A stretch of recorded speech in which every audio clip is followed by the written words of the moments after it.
আসসালামু আলাইকুম, সবাই কেমন আছেন? আমরা ভালো আছি আলহামদুলিল্লাহ। সবাইকে শুভরাত্রি। আজকে রাতে নতুন আরেকটা ভিডিও নিয়ে আপনাদের মাঝে হাজির হয়ে গেলাম। আপনারা সবাই ভিডিওটা দেখতে থাকেন। প্রথমে মাছগুলো সুন্দর করে কেটে নিয়েছি। সমুদ্রের মাছ, সমুদ্রের খলসে মাছ কেটে নিয়েছি, নিয়ে সুন্দর করে দিয়ে নিয়েছি।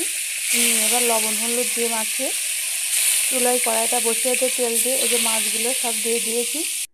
দিয়ে এবার উল্টিয়ে পাল্টিয়ে সুন্দর করে ভেজে নেব। এই যে ভাজা হয়ে গেছে। এবার কড়াইতে আরেকটু তেল দিয়ে দিয়েছি। পেঁয়াজ বাটা, রসুন বাটা, আদা বাটা, কাঁচা মরিচ বাটা, ধনিয়ার গুঁড়ো, হলুদের গুঁড়ো, স্বাদ মতো লবণ আর একটু জিরের গুঁড়ো দিয়ে দিয়েছি। দিয়ে ভালো করে কষিয়ে নিয়েছি। নিয়ে এই যে সবজিগুলো দিয়ে দিচ্ছি। দিয়ে ভালো করে সবজিগুলো নাড়িয়ে টাড়িয়ে এবার টমেটো দিয়ে দেবো। দিয়ে আর একটু নাড়িয়ে এবার পানিটা অ্যাড করে দেব।